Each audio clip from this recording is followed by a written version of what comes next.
Hey guys, Trudy here. It's not even 6 a.m. in the morning. I'm doing my devotion. I'm in Job, and I just needed to pause because something is really on my heart right now, and I just wanted to record it not only for myself but also to share with you because I'm one of those that ascribe to learn, do, teach, and when I get something, I need to apply it right away, but I also like to share it. So that's just me.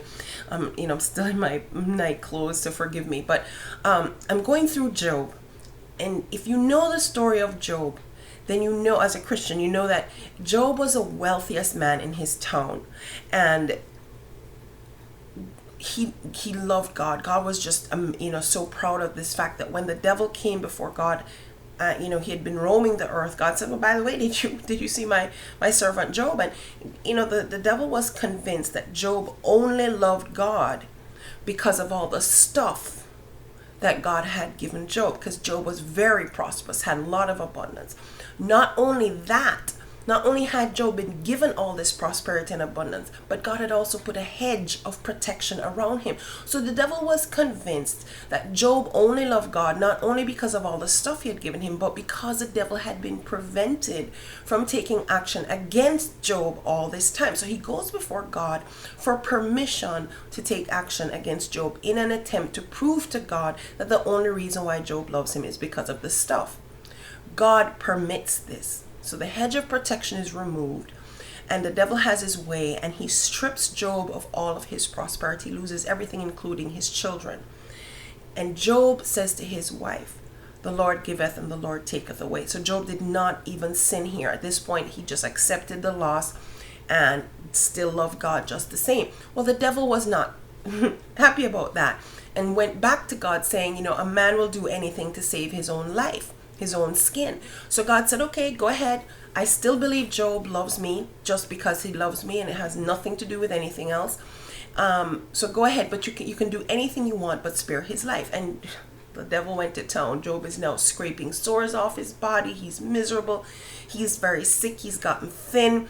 He's now very depressed, sitting in sackcloth and ashes and dirt, and he's just miserable. Absolutely depressed. Here's where I pick up this morning. So that was just the backdrop. At this point, Job is very depressed. He's wishing he was never born, wishing not that he wasn't necessarily born, but that he was born dead, but born stillborn, because he's believing now that death is better than what he has right now. But where he gets it wrong, I think, is that he believes that God's heavy hand is on him, that all these horrible things that are happening to him, they're actually happening because God is doing it. See, he's getting that wrong. He thinks God is doing this to him, and he's really talking out. There's a dialogue between him and his two friends, and he is really going to town about how God has had this heavy hand on him, and he can't understand why, and all of this stuff. Now here's the thing, guys. Now Job doesn't have our perspective because we're reading the story after the fact. Job is currently going through it, and a lot of us are going through stuff. And as a Christian, when we go through stuff, it causes us to question, because, how would God allow this? How could God allow this to happen to me?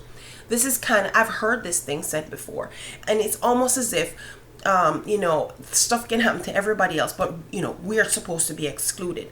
No. Job is going through this time, and he's going through it as a test. It is a test. And here's the thing, guys. The Bible always confirms itself.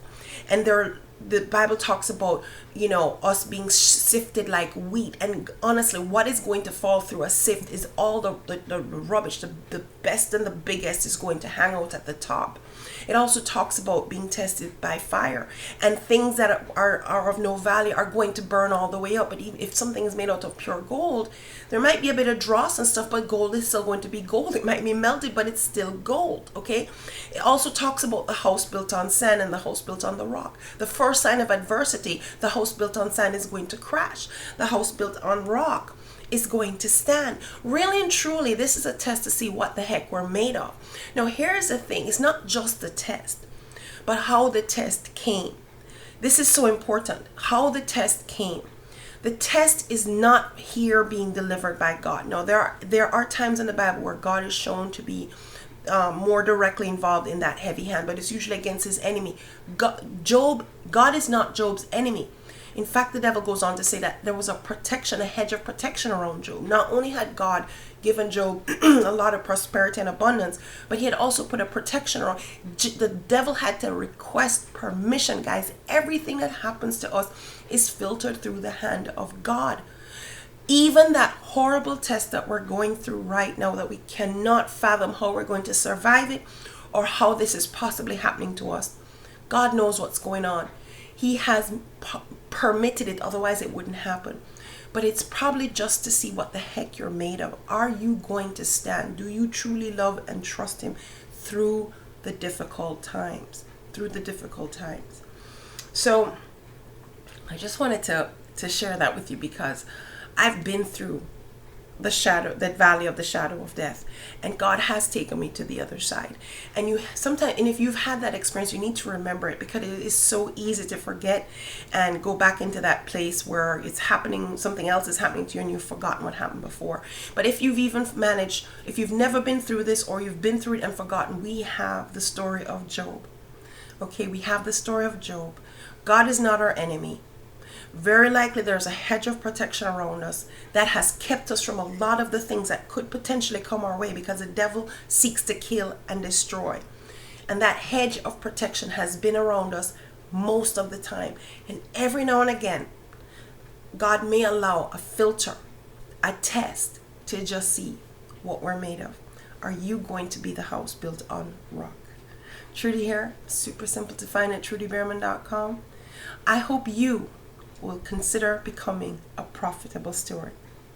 I look forward to connecting with you.